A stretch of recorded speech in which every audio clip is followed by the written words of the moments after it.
The film opens with a woman named Layla in a public washroom. In my eyes, and after a brief exchange, Layla hands in money and receives 2 wristbands with QR codes attached. These bands seem significant, but their purpose isn't immediately clear. In the background, we hear the voice of Emily, Layla's young daughter. Emily explains the grim reality of their world. People are sick, scared, and struggling to survive. While Emily thinks her mother is strong and resourceful, she admits that both of them are still figuring out how to navigate this harsh new reality. We learn that Emily's father and sister have already succumbed to the illness ravaging their world, leaving only her and her mother. As the story begins, Layla and Emily arrive in a town where a boat is rescuing helpless survivors. Using the QR-coded bands, they manage to secure a spot aboard the vessel. Night falls, and the boat is caught in a violent storm. The winds howl, waves crash against the vessel, and chaos ensues. The boat capsizes, throwing everyone into the tumultuous sea. Emily is seen washed ashore on an unfamiliar island. We don't see another girl named Kara, who is disoriented wandering the beach until she spots Emily, lying unconscious nearby. Kara pulls Emily to safety and helps her to regain consciousness. Emily asks Kara if she's seen her mother, but Kara doesn't know anything about Layla. This leaves Emily devastated. She begins frantically searching for her mother and any other survivors, but finds no one. Heartbroken, Emily starts building an SOS signal out of sticks and rocks in the hope that someone might see it. Kara, trying to help, brings her some bananas and coconut water to ease her hunger. Emily, however, ignores her attempts at conversation. Despite the cold response, Kara offers Emily shelter in a crude structure she's built on the island.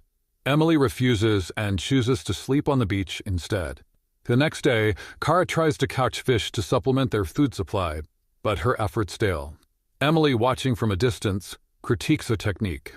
Carl, frustrated, invites Emily to show her how it's done. With precision, Emily catches a fish on her first attempt and teaches Kara how to do it properly. As they continue working together, the two spot a box floating in the water.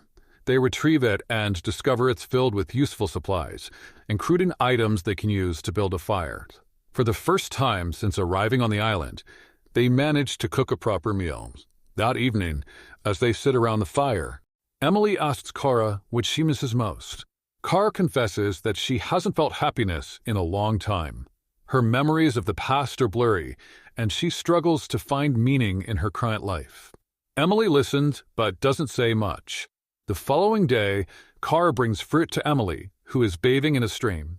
Emily thanks her and shares something she discovered during her morning walk, a tide pool filled with crabs and other things that they can eat. Kara continues to make their hut more homely, and Emily banters with her. Emily then proposes that they explore the island further, and Kara reluctantly agrees. As they venture deeper, they stumble upon a waterfall. Overjoyed, they realize they now have access to fresh water for drinking and bathing. Their spirits lift as they celebrate this small victory. However, the joy is short-lived. Emily injures herself during the hike, and Kara helps her back to the shelter, tending to her wound and wrapping it in a makeshift bandage. As they rest, Emily asks Kara a difficult question. What would they do if something bad happened to one of them? Kara dismisses the thought, saying they're safe on the island, away from the horrors of the outside world.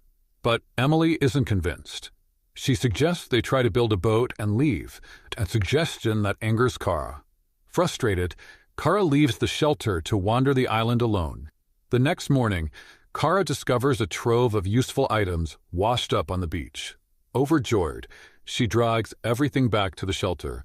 Seeing Kara return, Emily apologizes for suggesting they leave and admits she now realizes the island might be the safest place for them. They sort through the supplies and build a small campfire. As they sit by the flames, Emily begins fixing Kara's hair. Kara tries to stop her, but Emily insists, telling her she shouldn't push people away when they're trying to be kind. Kara reluctantly allows Emily to continue, and they share a quiet moment of connection. The next morning, Emily helps Kara replace the bandage on her ankle. They draw close to one another and share a kiss, forming a deep connection. Kara stops the kiss and asks Emily if this is what she wants. Emily tells her that this is exactly what she wants.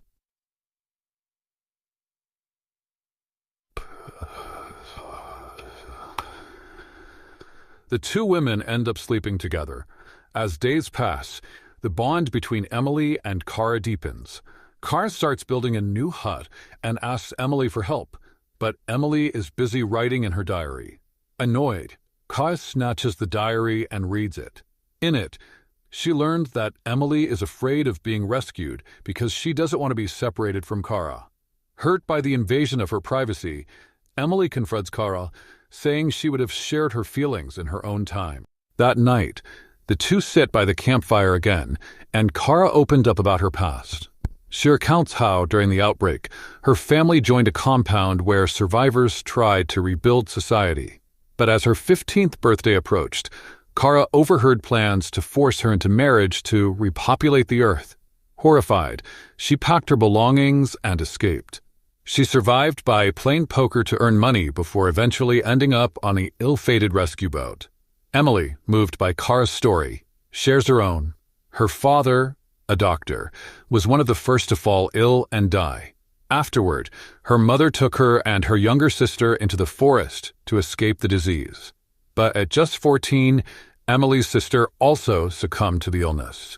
In her grief, Emily's mother remarried, that her new husband turned out to be abusive. Eventually, he too fell sick and died. The next day, Emily notices a tattoo on Kara's arm and asks about it. Kara explains that she once met a woman with a beautiful tattoo and decided to get a similar one. Emily asks Kara if she thinks they'll ever be found. Kara responds that she has everything she needs on the island, and, most importantly, she is Emily. She admits she doesn't want to be rescued. While they're bathing in the stream, a fish injures Kara badly. Emily rushes her back to the shelter and removes the thorns from her wound. As Kara recovers, she tells Emily that from the moment she saw her on the boat, she felt drawn to her. She admits she's fallen in love.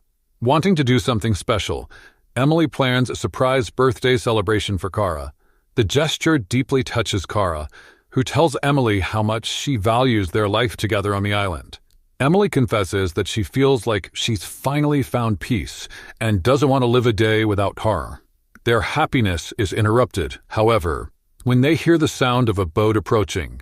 Panicked, they hide and watch as a man named Finn steps ashore. Finn introduces himself as part of a rescue team and informs Emily that her mother is alive and waiting for her on their boat. Kara, suspicious, tells them they don't need rescuing, but Finn insists on staying with them until the rescue team arrives, claiming he's out of fuel and food. He ingratiates himself with the girls by offering chocolate and peanut butter, winning even Kara over. Over the next few days, Finn bonds with Emily and Kara. One evening, as they sit by the fire, Finn shares a story. He lost his entire family to the outbreak and joined the rescue mission to find purpose. Despite his charm, Kara remains uneasy. That night, Finn kisses Emily during a dance, but she pulls away and leaves, unsettled by his actions. The next morning, Emily discovers Finn talking on the radio. She overhears them plotting to sell her and Kara to a buyer in exchange for money. Shocked, she confronts him, demanding to know the truth. Finn tries to explain that Emily is furious and accuses him of lying about her mother, who she has just seen dead on the beach. Kara, overhearing everything, is devastated. As Finn becomes more aggressive, Emily and Kara fight back. In a desperate struggle, Emily kills Finn to protect them both. Shaken but determined, the two girls hide and use Finn's radio to call for medical assistance, falsely claiming they're infected. This ruse deters the approaching rescue team, leaving Emily and Kara alone but safe. The film ends with the two girls embracing their life together on the island.